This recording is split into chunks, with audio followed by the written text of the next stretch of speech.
Good morning, metalheads of the internet, and welcome to a new episode of the Metal Meltdown! And today, we're looking at the latest studio album from Protest the Hero entitled Palimpsest! Protest the Hero, in my opinion, is one of the most fascinating and ambitious bands within the modern metal landscape. They've got a super unique sound that fuses post-hardcore, melodic metalcore, thrash metal, and progressive metal into an absolutely explosive sound. They're also very creative and resourceful as to how they release their music to the general public. For instance, from October 2015 to March 2016, they released a series of songs later compiled into the Pacific Myth EP that you would only be able to listen to via a limited Bandcamp subscription service. They put on a live show so chaotic, so over the top, so insane, that it literally feels as if you're in the midst of an earthquake rather than a rock concert. And on top of all that, they're fucking Canadian. Fuck yeah! For all these reasons, I expected big things when I had heard that Protest the Hero were finally working on their 5th studio album, but as time went on, I also got very worried, as lead singer Rhodey Walker confirmed what I'm sure many of us have thought for many years, that being in a heavy metal band for about 20 years can really fuck up your vocal cords. As a result, the album was obviously postponed, and as time went on, I think some of us began to subconsciously think that this might be the end of Protest the Hero, or at the very least the end of Rhodey Walker with Protest the Hero. Like, once your voice goes, it's gone. If you don't believe me, ask Rod Stewart and Julie Andrews. There's a reason they ain't hitting those high notes anymore. But now here we are. Rhodey seems to have recovered, Palimpsest is out, and Protest the Hero have promised probably the most poignant and ambitious record of their career. Was it worth the wait? Are the rumors true? Is Protest the Hero ready to strike upon the earth with the full might of the true Canadian North? The answer to all three is an astounding, blistering yes. Every single element that has made Protest the Hero so exciting ever since their inception has been dialed up to 11 on this goddamn thing. From the hyper tight and technical musicianship, to the incredible production value, its concept, its flow, its rhythm, its design, to the high-octane, arena-filling vocal theatrics of the aforementioned Rhodey Walker. This man gives the performance of a lifetime on this record. Like, what was the vocal issue in question? Like, did he have throat cancer, laryngitis, or did he literally reach the point where he was creating literal sonic walls of death and destruction? Because just from listening to Palimpsest, I'm more than willing to believe the latter over the former. But easily the biggest and most incredible thing about this record is the concept itself, as Palimpsest sees Protest the Hero struggling with the concept of what makes America and the modern world truly great. Using examples from real-world history to challenge the principles and freedoms that our societies are built upon, from the often reactionary and hypocritical nature of freedom of speech, to the consequences of capitalism abandoning blue-collar working-class Americans, to the continued systemic oppression of women, aboriginals, people of color, America's constant unrequited love for symbols like a flag or an anthem rather than for its people. And on top of the band's already explosive sound, there are a lot of other tools that the band employ to make this all the more powerful. For instance, there's a lot of orchestration across the record, a lot of lush strings, a lot of bold dynamic horns and keyboards, not just used as interludes or intros to songs, but fully integrated into choruses and verses to really make you feel the weight of the situation all the more. Take, for instance, opening track Migrant Mother. Throughout this entire song, strings are constantly working side by side with the guitar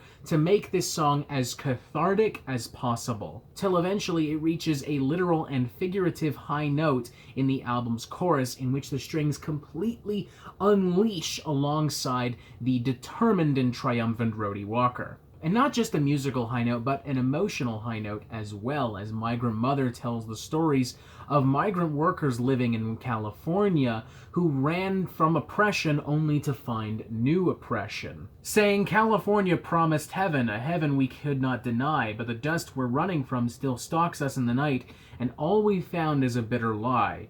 This would have been an effective number in any time, but considering now, in these last 4 or 5 years, the United States has actively attempted to demonize people of color, specifically from Central and Latin America, it makes Migrant Mother all the more heart-wrenching, all the more impactful. And this is just track number 1, folks!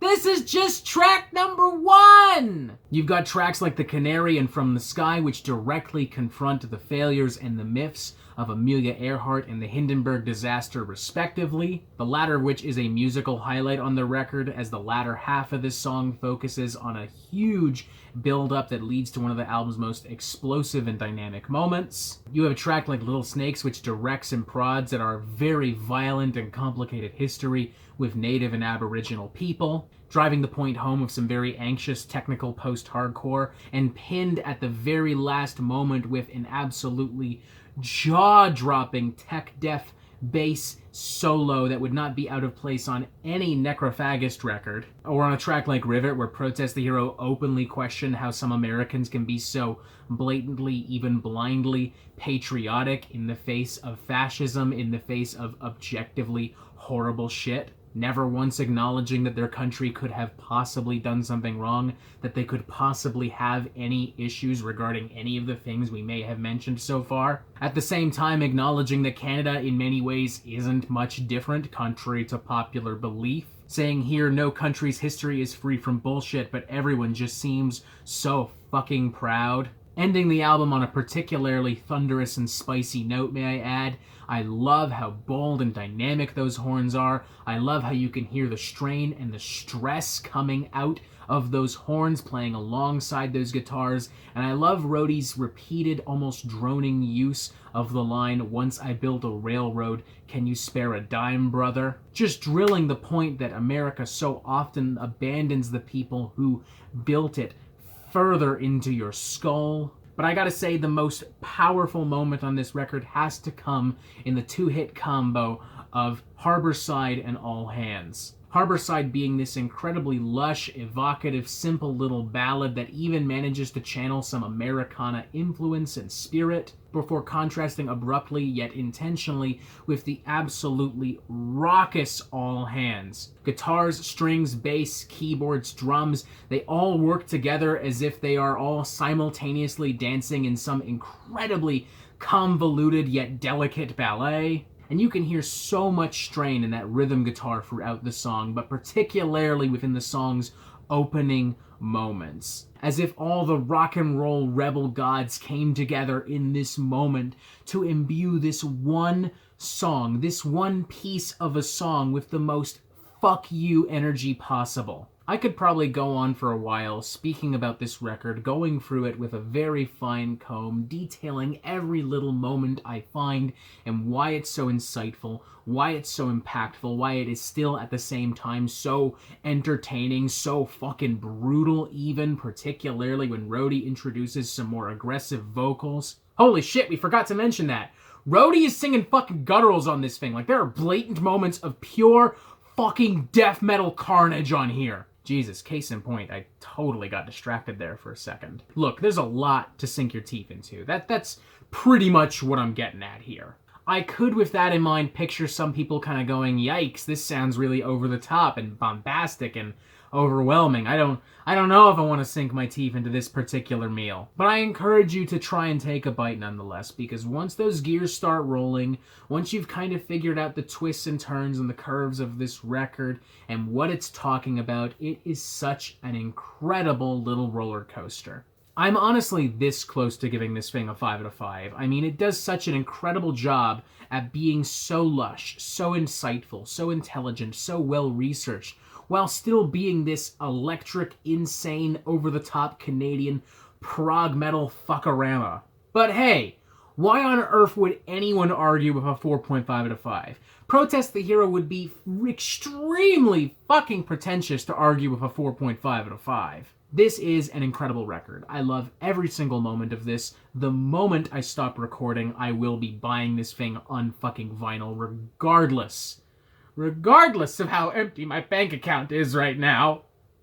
And it could very well go down as one of my favorite albums of the year. I understand that that's a big statement, especially when 2020 has had some amazing fucking records so far. But god damn it, I just feel so strongly about this thing. I love it so much. 4.5 out of 5. What more can I say? What more can I say to convince you that I love this record? Just go listen to it. And that is it for the Metal Meltdown. I'm not an expert, nor do I claim to be, so what do you think? Do you like this record? Do you not like this record? And what do you want to hear from me next? Thank you for watching. Make sure you press subscribe so you get updates on the Metal Meltdown fucking immediately, and you have yourself a fantastic fucking day.